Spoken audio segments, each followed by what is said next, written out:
Sementara Sri Mulyani mengeluhkan puluhan ribu aplikasi yang digunakan kementerian serta lembaga pemerintah Indonesia ini.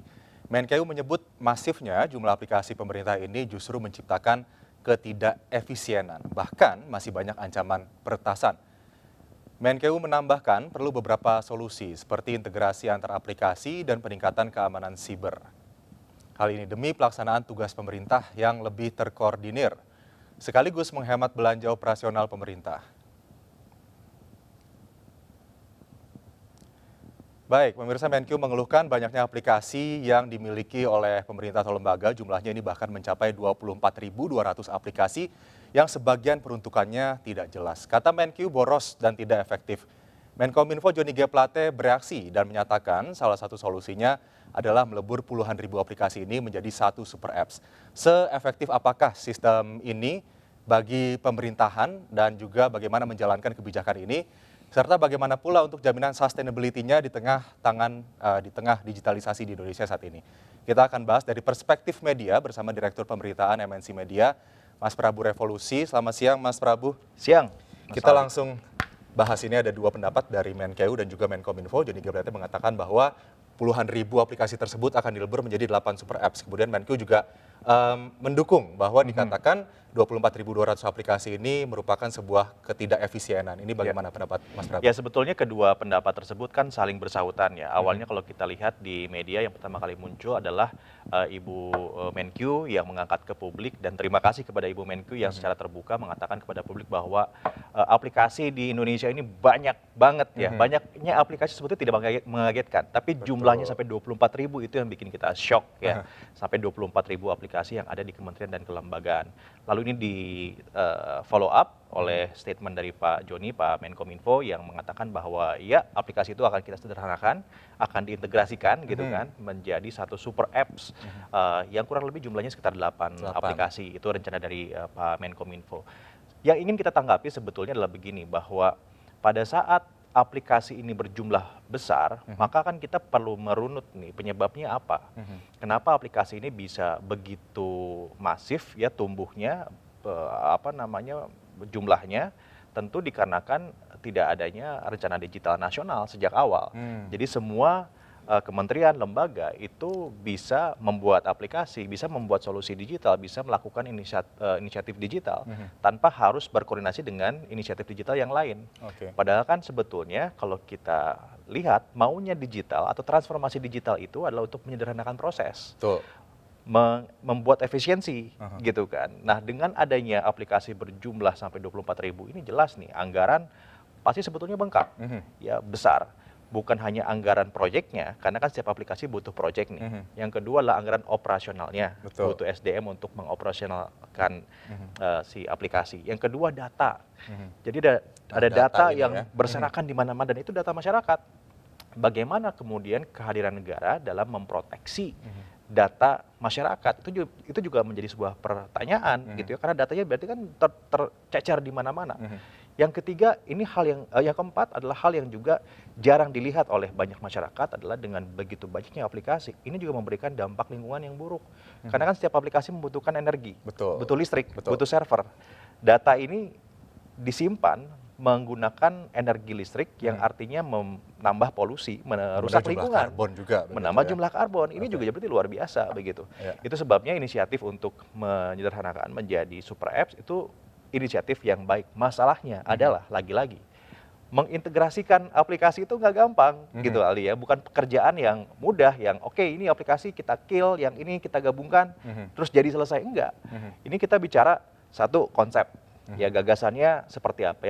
Yang paling ujung adalah policy. Siapa ini yang berhak untuk melakukan harmonisasi aplikasi. Sampai ke level yang paling teknis, bagaimana mengintegrasikannya. Karena ketika mengintegrasikan, ini udah levelnya teknis banget ya. Yang kemudian melanjutkan kepada pertanyaan selanjutnya, siapa yang mengerjakan integrasi. Tapi kalau misalnya tadi Mas Prabu sempat menyinggung soal roadmap digital nasional yang seharusnya ada sedari awal, agar tidak terjadi kekeosan 24.200 aplikasi seperti ini, jika kemudian dibuat roadmap tersebut saat ini, apakah sudah bisa dikatakan tepat atau justru terlambat, Mas? Kalau menurut saya tidak ada kata terlambat ya, lebih baik tetap kita lakukan daripada tidak sama sekali. Karena mengintegrasikan aplikasi ini butuh perencanaan. Ya nggak bisa. Ini kan lahirnya kan dari unplanned.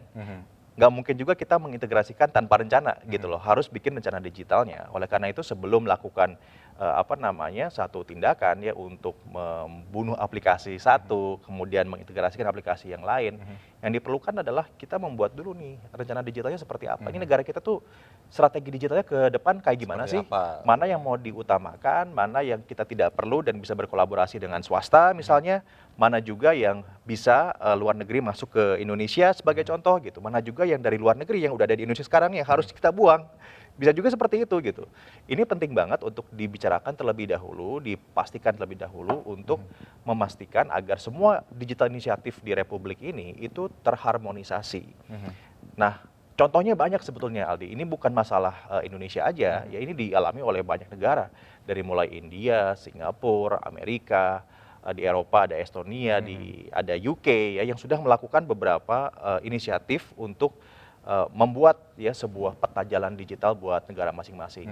Sebagai contoh di Singapura gitu ya, sekarang ini tidak lebih dari 20 aplikasi, aplikasi pemerintahan yang berhubungan dengan publik. Dan semua aplikasi ini menangani fungsi besar kemasyarakatan, bukan fungsi-fungsi kecil gitu ya, fungsi besar kemasyarakatan. Sebagai contoh misalnya ada aplikasi Live SG kalau tidak salah gitu ya, itu diinisiasi oleh satu lembaga namanya Smart Nation Initiative Singapura yang kurang lebih itu untuk mengharmonisasi inisiatif digital nasional di Singapura.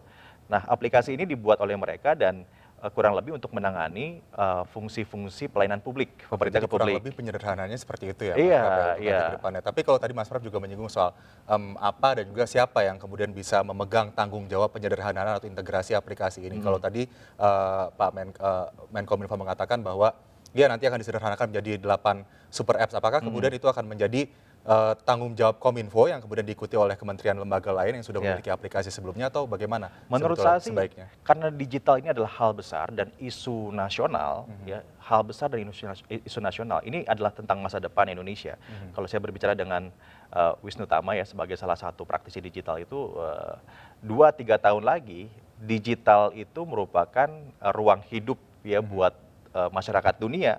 Jadi Indonesia ataupun juga dunia itu punya ruang baru untuk hidup namanya ruang digital sehingga proyeksi digital, rencana digital itu mesti ditariknya secara nasional ke atas menurut saya ke presiden.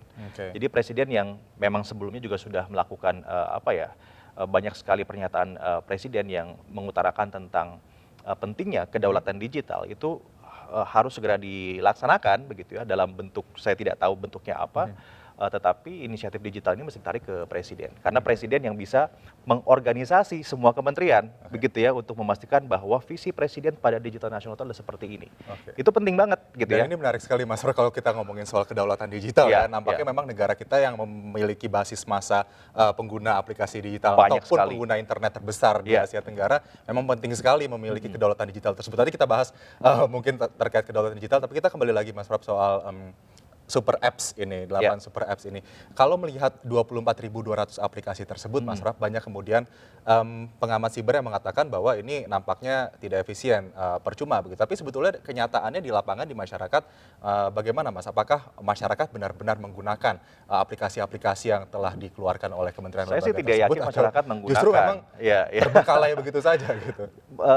Kalau dari pengalaman pribadi ya di gadget yang saya punya sendiri saya tidak lebih dari 3 atau 4 aplikasi pemerintahan yang saya download ya. Yang pertama pasti ada Peduli Lindungi yang itu juga muncul dikarenakan tekanan pandemi.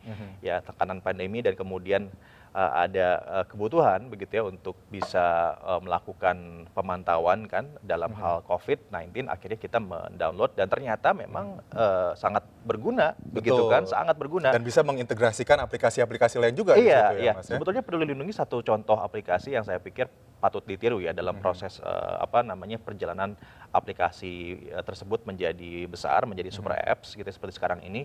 Bahkan juga saya dengar rencananya kan banyak juga aplikasi-aplikasi lain yang akan ditarik ke Peduli Lindungi. Terakhir kan saya ingat Pak Luhut juga mau integrasikan minyak goreng ke Peduli Lindungi ya, walaupun saya nggak tahu apakah itu terrealisasi atau tidak dan benar atau tidak. Itu bukan di sini forum untuk bicarakan tentang hal itu, tetapi Peduli Lindungi merupakan salah satu contoh di mana aplikasi super apps dari pemerintah ke masyarakat itu kurang lebih bentuknya seperti itu. Oke. Besar, menangani fungsi besar, jangan fungsi-fungsi kecil. Karena kalau Betul. fungsi kecil untuk apa? Aha. Jadi transformasi digital itu bukan tentang mengaplikasikan, tetapi tentang bagaimana melakukan transformasi mindset. Satu, yang kedua transformasi budaya dari masyarakatnya. Apakah memang masyarakatnya membutuhkan fungsi tersebut untuk dialihkan secara digital? Itu penting banget. Penting banget. Mas Rap. Baik, Mas, ini kalau kita bicara soal super apps Peduli Lindungi begitu. Nah, kita berandai-andai jika kemudian memang akan disederhanakan oleh pemerintah aplikasi yang sejumlah 24.200 tersebut, sebetulnya jika dikotak-kotakan begitu Mas Rap, aplikasi apa saja yang saat ini krusial dan mungkin ini benar-benar diperlukan oleh masyarakat begitu. Hanya 8 apps kategori ini saja tapi masyarakat sudah bisa melakukan banyak hal. Apa saja Mas kira-kira? Mungkin yang pertama kan kalau Peduli Lindungi sudah well diffused ya, masyarakat sudah bisa mengakomodasi, sudah bisa beradaptasi, bahkan sudah menjadikan Peduli Lindungi sebagai salah satu aplikasi yang paling penting untuk hidupnya gitu kan.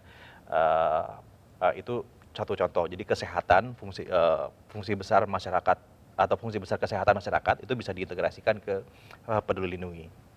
Yang kedua yang paling penting kita bisa mulai dari identity, Mas Aldi. Jadi di Singapura itu kita nggak perlu lagi tuh bawa KTP fisik, SIM fisik gitu, Bisa nggak perlu lagi digital bawa langsung ya. NPWP fisik, semuanya jadi dokumen digital dan masuk dalam satu aplikasi. Jadi di dompet saya nggak perlu lagi tuh ada 3 kartu tersebut gitu ya. Ketika saya punya kartu itu simpen di rumah aja, masukkan ke aplikasi, kemana-mana saya tinggal tunjukkan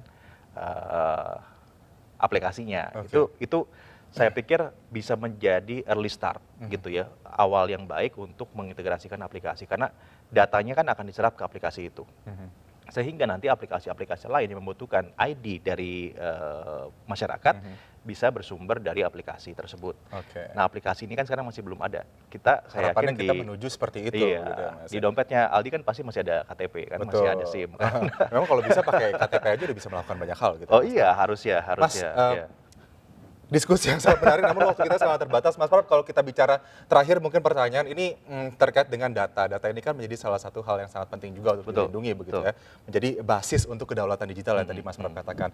Untuk kemudian penyederhanaan tersebut, bagaimana penyederhanaan tersebut bisa juga dikaitkan dengan perlindungan data bagi para pengguna aplikasi Ya. 24.200 tersebut yang disederhanakan menjadi 8 aplikasi. Ya, saya pikir sih ini isu besar ya, Mas Aldi. Jadi negara memang harus hadir. Ini bukan lagi tentang masalah banyaknya aplikasi, tapi ini tentang bagaimana negara menjaga kedaulatan data masyarakatnya atau penduduknya. Ini penting sekali untuk negara segera masuk melakukan intervensi pada pembenahan masalah digital ini. Karena di Eropa sebagai contoh itu sudah ada inisiatif untuk bisa memproteksi data pengguna aplikasi mereka di Eropa. Jadi walaupun aplikasi dari luar yang masuk atau digunakan oleh penduduk Eropa, di luar Eropa gitu ya, datanya nggak boleh lari keluar. Jadi servernya harus ada di Eropa gitu, agar datanya tetap ada di Eropa. Baik. Nah, Indonesia ini sekarang sebagai contoh nih, kita punya aplikasi, terus kita sign in, subscribe. Kita masukin data kan, apalah itu NPWP, Iya, NIK, cloud-nya ibaratnya. betul, begitu ya, kartu Mas, kredit ya. dan macam-macam. Saya mau tanya begitu subscribe, itu datanya lari kemana coba? Ada di Indonesia atau ada di server di luar negeri sana, kita nggak tahu. Kalau di luar negeri sana, ya berarti data kita udah ada di sana dong. Betul. Nah, ini juga penting negara untuk segera. Saya pikir ini urgent Urgent, banget. Kenapa? oke. Karena digital itu kecepatannya kan luar biasa. Improvementnya, kemudian juga percepatan digital itu kan itu cepat sekali dan mengalahkan beberapa kali kecepatan birokrasi.